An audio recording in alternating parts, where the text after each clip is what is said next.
Hey guys, welcome to the Unit 1 review for AP Micro. We're going to be covering all the big topics as briefly as we can. If at any point you're feeling a little confused, not quite sure what I'm talking about, click the link to the full-length video where I explain it much more in depth. Now the first big thing we got to talk about here is the idea of the optimizing individual, or the rational decision maker. This is who we are looking at in economics. Economics is a study of decision making, so we want to know who this guy is. He's a rational decision maker. He maximizes his utility or satisfaction. He responds to incentives, not always predictably, but in the classroom we assume that he does. He makes marginal decisions, he considers opportunity cost, and he uses cost-benefit analysis to make all of his decisions. So the first big topic we talk about is scarcity. And scarcity is a result of the limited resources that a society has and the unlimited wants that its consumers have. So this results in the idea of scarcity. Scarcity forces us to make decisions. As we make decisions, we decide what we're going to produce, how we're going to produce it, and for whom we're going to be producing it for. Now, it's not always as simple as what, how, and for whom, but we all answer questions very similar to that. So this is how we look at it. Scarcity is what we call the fundamental economic problem. It's why we are looking at economics, the study of decision making, because scarcity forces us to make those choices. So economics is broken down into two big categories, macro and micro. Micro is the study of individual firms and individual consumers and how they make decisions and how those decisions impact each other. When macro is the study of economy-wide phenomena. Things like gross domestic product, unemployment, how government spending will impact price levels, all of these things. Now, economists act as advisors and policymakers, and they also act as scientists. And in doing so, they make a lot of different statements. The positive statements are usually what the economist acting as a scientist does. They describe the world as it is. They issue facts and data about a situation. And what they're telling us can be confirmed or refuted. They may say that the unemployment rate is 12%, and we can prove that or we can disprove that. So those are the positive statements. Normative statements, on the other hand, are usually value judgments. This should be. This is how we want it to be. It prescribes the world. It gives a prescription on how we should be doing things. So it provides a possible solution, but it cannot be tested. Something like the richest 1% don't pay enough taxes. We can't test that statement. So it's a normative statement. Now, one of the big trade-offs that we make in decision making is equality versus efficiency. Okay, usually when we're trying to achieve some social or economic goal, we're pushing towards equality, we're pushing towards efficiency. So this is a list of different ideas that would kind of associate itself with more equality versus efficiency. So distributing economic prosperity uniformly among everyone, higher taxes, redistribution of wealth, a progressive tax system, price controls, social programs, a command economy or a socialist economy. All right, these are all ideas that would associate more closely with equality, reaching equality, than efficiency.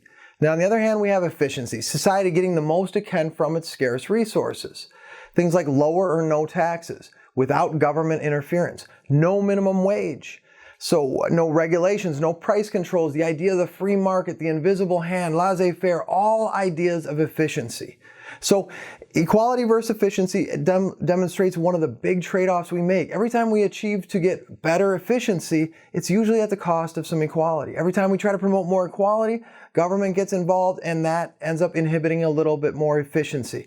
So keep that in mind, there's always a trade-off. Part 2 looks at the resource allocation in economic systems. So the big question here is, how are we getting the resources used in production and the goods and services that are produced to the people and the consumers that want them? So one of the big concepts here is the idea of the incentive. And this is a huge concept in economics. It's anything that enables or motivates a particular course of action. So it's kind of an inducement to do something. So incentives are important because they kind of make the world go round. It's why we get up in the morning. It's why we go to work. We have this reason why we're doing everything. And that kind of dictates how resources get to where they want to go, whether it's a command economy or a market economy. All right, so a market is basically any mechanism that allows buyers and sellers to work together to trade goods and services. Now, when we talk about a market, that's one idea, and a market economy is a little different because it emphasizes the importance of the market. An economic system is the way that an economy distributes or allocates its resources in goods and services, and the way that they meet the needs and wants of consumers. So it's how they are answering the what, how, and for whom questions. So there's two big economic systems and a lot of little ones in between, but the two big ones are command and market. But before we get to that, we have to talk a little bit about how the markets actually work with the circular flow of economic activity. In this model, we have households and firms, or individuals and businesses. Now, they buy and sell goods and services and the factors of production in product markets and factor markets. And money flows in one direction, goods, services, factors of production flow in the other. The households go to the product markets, the everyday stores that we usually shop at, and buy products from the firms. The firms then use that money that they're receiving, business income, to buy more productive resources, the factors of production, the land, the labor, the capital, and the entrepreneurship. They buy those from the households. The households get wages, profit, rent, and interest in exchange for the resources to produce. So it displays an interdependency between the households and the firms. The firms need the households need the firms, and in exchange we get finished goods that we enjoy, they get the resources to produce, and everybody is happy. Now, back to the two different economic systems, market versus command. In a market economy, what we just saw is what is occurring. Optimizing individuals act as the people that make the decisions, the producers, the consumers. They are deciding what's going to be produced, how it's going to be produced, and whom it's going to be produced for. With the command economy, often looked at as a communist economy in our extreme versions of it, the government determines what's going to be produced. The government determines what the consumers need and what's best going to provide them satisfaction.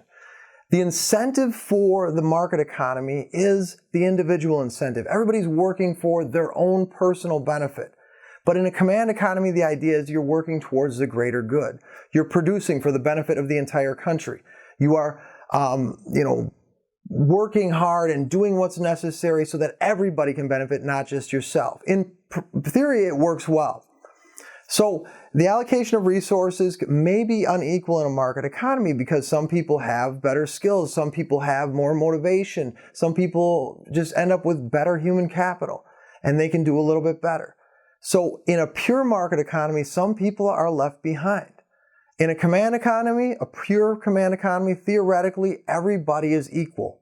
And the government will ration and allocate those resources to see that these needs are met. Now, in reality, there are no economies that are pure market or pure command, but we do have areas where we are mixed. All right, so closer to the market economy, we have countries like Hong Kong, Estonia, Switzerland, Singapore. These countries have a wide degree of economic freedom, little regulation, little redistribution of wealth. As we move further to the left, you get Germany, Canada, Sweden, United States. We have aspects where we promote more education, we promote more health care. The government comes in and says, hey, everybody's entitled to education. Many of you are going to be entitled to health care. So the government comes in and makes some of them decisions. It's not solely the market. As we move further to the left, you get some of the perfect examples of communist countries, North Korea, Cuba, Venezuela, where the government, that benevolent social planner, in theory, is deciding who gets what's going to be produced, how it's going to be produced, and all those things. Now, realistically, the United States is identified as a modified private enterprise economy, or capitalism in a sense. And this is a mixed economy. It is not pure anything. We lean more towards a market. We like to identify as a market economy, but in reality, we're modified. We're mixed. Now, just some final thoughts with market versus command. Some of the key identifiers of a market or command economy: the price system, the invisible hand guiding resources, private property rights, capitalism, free enterprise, free market, competition and variety. These are all indicators of a market economy. Now, with the command economy, you might see some things like government involvement, central planning, benevolent social planner, the common good, communal property, and the idea of communism. All of these are indicators of a command economy. Now we're going to jump to section 5 because I prefer going in this order, but this is all about cost-benefit analysis. Now what that is a systematic approach to comparing the cost and benefits of a decision. We do this all the time. Okay, we want to maximize our benefit but preserve our savings. That's our goal. Get as much as we can without spending as much money. And that goes to the producer and the consumer the same. Consumers, we consider that benefit in terms of utility or satisfaction. Producers, they're looking at it in terms of revenue. Now, the idea of opportunity cost is extremely important. It's the economic or true cost. It's the cost of everything foregone when making a decision, not just what we're paying out of pocket, but also what we give up as an alternative decision. So the idea of Tinstoffel helps explain this. There is no such thing as a free lunch. Nothing can be obtained without work or sacrifice. Now, this can be looking at the idea of a free lunch. I invite you to a lunch. You might not have to pay anything out of pocket, but you're still giving up your time. There's other things that you can be doing besides eating with your econ teacher. Now, on the other hand, we can look at the bigger picture of a free lunch. People argue, that we should be giving all students free lunch at school, and they may be right, but in order to do that, there is only so much money, there are only so many resources. To give every student free lunch at school, we have to sacrifice something else that we could be giving them students. Maybe extra technology, more teachers, a better ratio of students to teachers. Anything like that can be obtained. But when we take and we spend money on one thing, there is always something else lost. So when it comes to opportunity cost, it's made up of two things. The explicit cost, what we usually think of when we think of cost, and this is the out-of-pocket cost, when there's actually a payment being made. I go to the movies, I go hand over my $9.75. All right, now with implicit cost, it's slightly different. Implicit cost is what we sacrifice, the alternative choice. Instead of going to the movies, I could have worked an extra 4-hour shift. At $8 an hour, I gave up $32 to go to the movies. So that's my implicit cost. My explicit cost is $9.75. My opportunity cost is everything foregone when I make a decision. So in this case, I paid $9.75 out of pocket, $32 was lost in wages I could have earned, so my total opportunity cost is $41.75. All right, marginal analysis and consumer choice. Now, the idea of utility, it means basically satisfaction. How much utility, how much satisfaction are we going to get from using a good or service, from buying a good or service? And we look at that in terms of utils. It's a hypothetical unit of measurement. You're not going to see anywhere outside of an econ classroom. But in these examples, you're looking at a consumer that's consuming more and more units of something and watching how his utility and marginal utility change. So when we're not consuming anything, marginal utility is 0. As we consume one item, my utility goes up to 30. Now this is considered to be my marginal utility. All right, the extra satisfaction that I get from one additional unit or consuming one additional unit. Now, as I consume my second additional unit, it goes up to 50. Total utility, the total that I've received from all the units I've consumed, is 50. My marginal utility for that second item is only 20. So it's just the change in total utility that gives us the marginal utility. I consume that third unit, it goes up to 65. Marginal utility is 15. Now, what we're noticing though, like when I consume my fourth item, my utility goes from 65 to 75, I gain 10 more. But every additional unit that I consume, my marginal utility is getting a little bit smaller. This is known as diminishing marginal utility. As we consume more and more of something, the satisfaction we get out of it starts to diminish. It doesn't mean it's not positive. It doesn't mean that our total utility isn't going to keep going up, but it just means we get less and less satisfaction out of each item that we used. Now, every time we consume one additional unit, we experience a marginal cost. Now that marginal cost may be explicit, may be implicit. I'm paying out of pocket versus, what else I could be consuming. But we apply the marginal cost and the marginal benefit of a decision and do our marginal analysis, okay? It's comparing. We make decisions on a margin. We don't always make all or nothing decisions. Sometimes all or nothing decisions end up reducing the amount of satisfaction that we get out of something. So marginal cost is very important to look at, as is the marginal benefit, the extra cost versus the extra benefit. All right, I consume my fifth unit, I'm up to 80 total utility. I just, increased marginal utility by 5. So we have to remember that when we make a decision, the marginal benefit has to be greater than or at least equal the marginal cost for that optimizing individual to make that decision. So in the case of the 6th unit of consumption, I am getting 0 utility from this. My total utility stayed exactly the same. My marginal utility is 0. So this is that point of indifference. If I'm receiving this item for free, which in this case we'll consider it to be, I would consume this. If I'm paying anything at all for this item, I would not consume this point. Also, another thing to note is that total utility is always the highest when marginal utility is 0. Now, I consume my 7th item. This is this point where all of a sudden I'm going into the negatives. I've consumed more than I can get satisfaction out of. I've eaten too much, I've consumed too much, I've ran too much, whatever that decision is. So I've lost 10 units of satisfaction. Now, even if the item is free, this is the point when I stop consuming it. Now, we also have to pay attention to the idea of the sunk cost. So I consume my 8th item. I'm down 15 more. I consume my 9th item. I'm down 20 more. I'm losing satisfaction. Now, a sunk cost is something we can't get back. You know, you walk into an all-you-can-eat buffet, you pay your money to get your meal, and you keep eating plates. How many plates do you eat? How many items do you eat off of that buffet?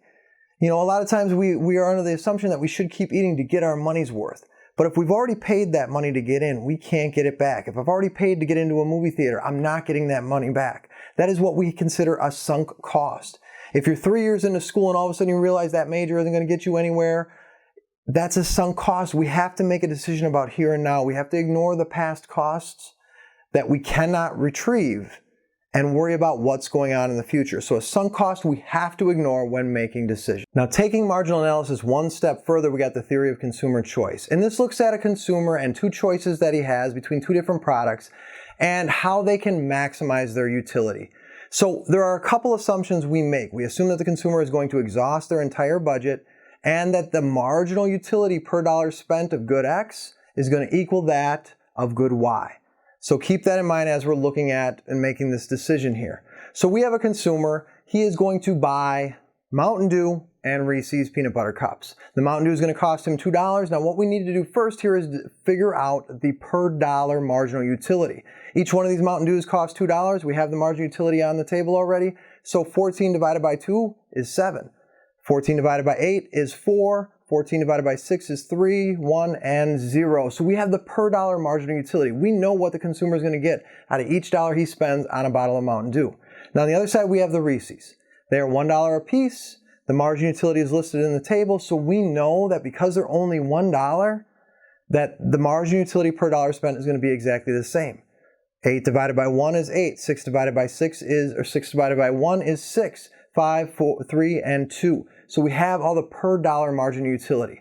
Now we can actually look at what this consumer is going to do and how he's going to make the decisions he does. He has $10 to spend. We know he's going to exhaust that entire budget. He's going to allocate that money between Mountain Dew and Reese's based on the optimizing individual's preferences. What's going to give him the most satisfaction per dollar spent? So the first thing that he's going to buy is a Reese's peanut butter cup. It gives him 8 units of satisfaction per dollar spent. The next thing that he's going to buy is a Mountain Dew. That Mountain Dew gives him 14 units of satisfaction, but per dollar spent divided by 2 gives him 7. So that's the next highest one. The third item that he's going to buy is another Reese's peanut butter cup. Gives him 6 units per dollar spent. Then we jump down to another Reese's peanut butter cup. Gives him 5 units per dollar spent. But then we're going to go back to Mountain Dew because it gives him 4 units per dollar spent. Another unit of Mountain Dew. Now at that point, it's kind of that point of indifference. We could do Mountain Dew, we could do Reese's. We'll just grab another Mountain Dew, and then we're going to jump back over to one more Reese's peanut butter cup. In this situation, we bought 3 units of Mountain Dew, 4 units of Reese's peanut butter cups. We spent the whole $10 that he has, and the marginal utility per dollar spent of Mountain Dew is equal to the per dollar marginal utility of Reese's peanut butter cups. So we have maximized his satisfaction and kind of answered the question. Now the production possibility frontier is the most important model in Unit 1. And what this gives us is it helps us illustrate opportunity cost, trade-offs, all the different combinations of production. In the particular model here, we got donuts and cakes that can be produced. So this baker, he can produce so many donuts that we see on the vertical axis, so many cakes that we see on the horizontal axis. He can produce at any point on this particular frontier. At point A, he is producing 24 donuts and 0 cakes.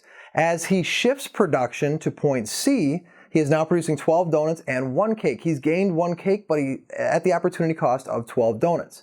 We shift production down to point E, and he gains another cake, but at the cost of 12 more donuts. So we're seeing the opportunity cost. We're seeing the trade-off. He gains, the marginal benefit of each decision was 1 cake. The marginal cost of each decision was 12 donuts.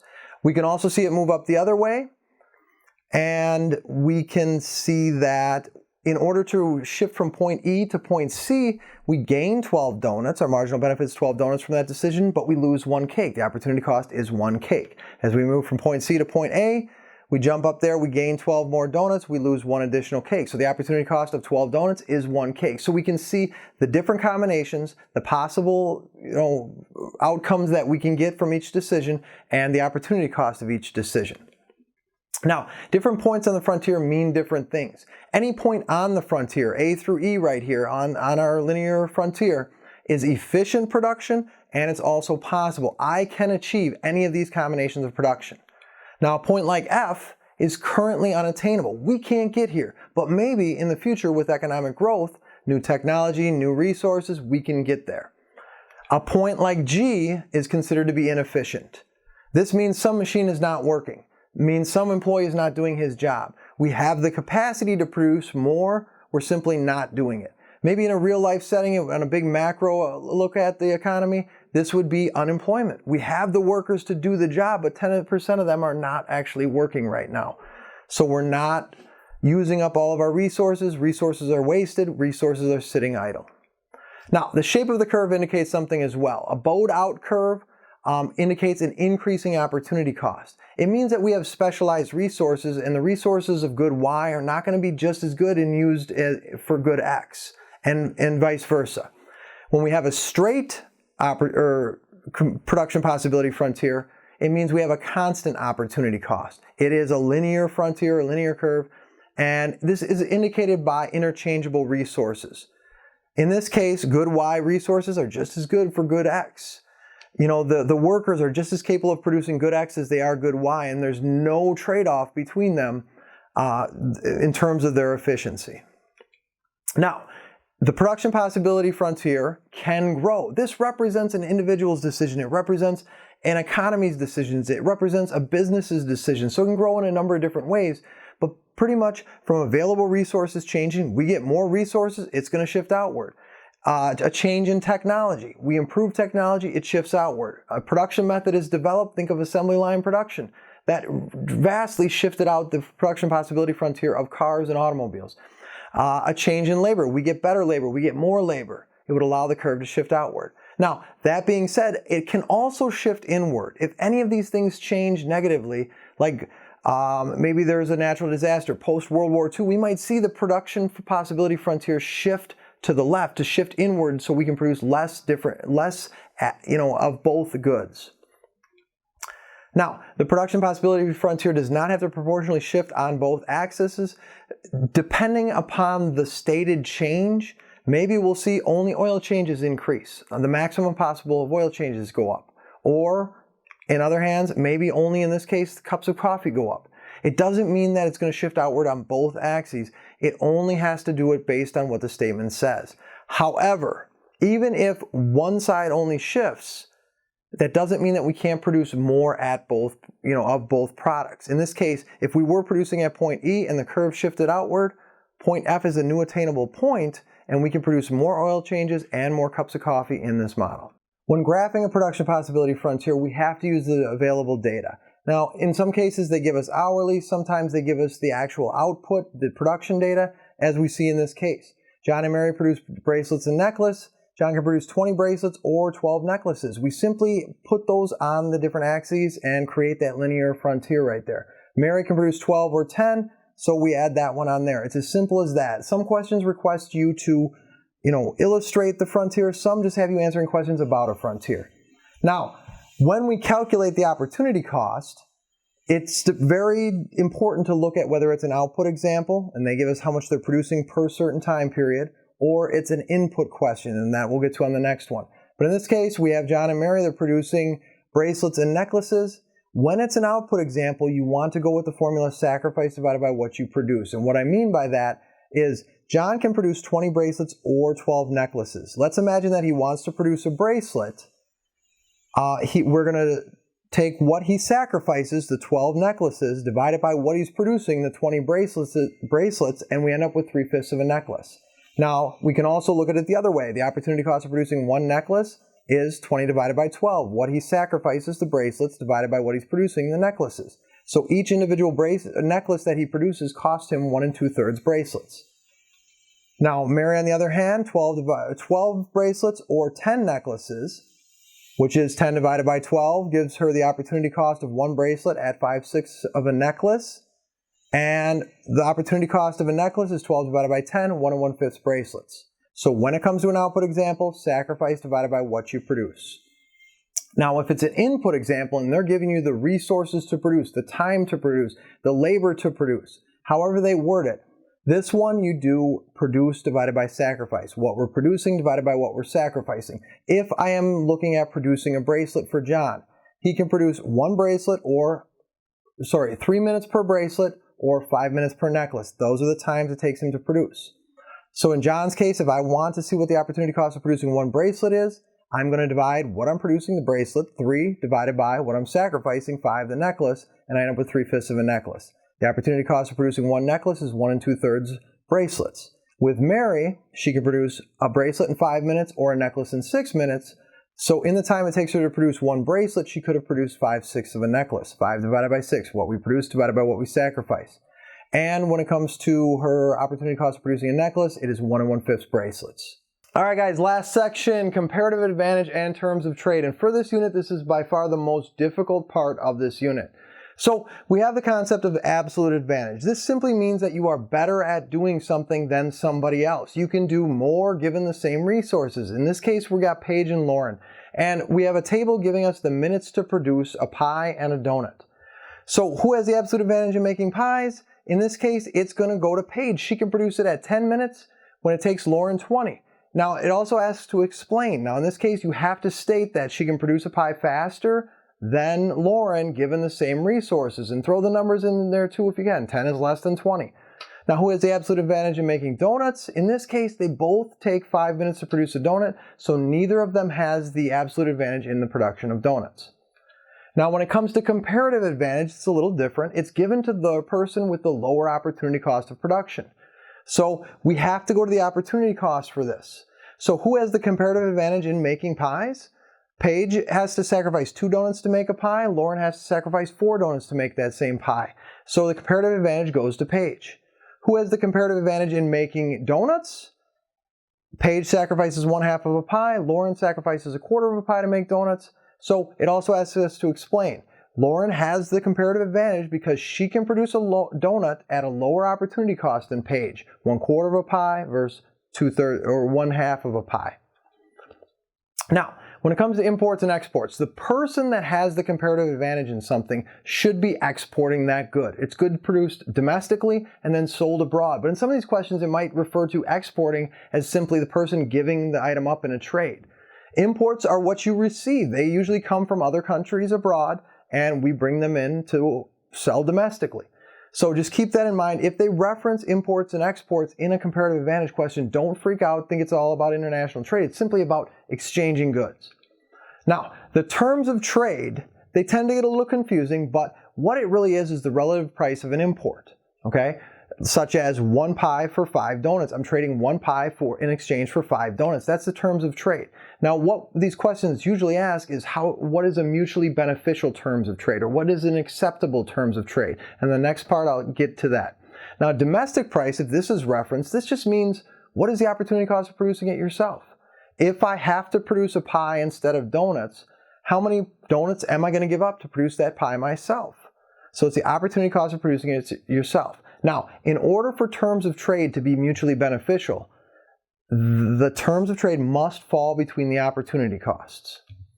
Now, I'm going to go through this example. It's really going to help you understand graphically how this stuff all works. So we have the opportunity cost up top, and we're trying to find what the terms of trade should be. So we have Paige, we have Lauren. We want to see what their exchange is going to be. Paige can produce 1 pie or 2 donuts, so her domestic cost of producing a pie is 2 donuts.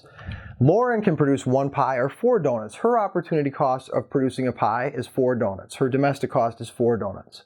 Now, we want to find out a mutually beneficial terms of trade. So Paige comes up and offers Lauren a pie. In exchange, Lauren says, all right, I'll give you 1 donut for that.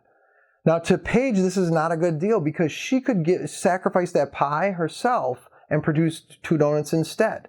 So when I say it has to fall between the opportunity costs, it has to be greater than what Paige can get by sacrificing the pie to herself.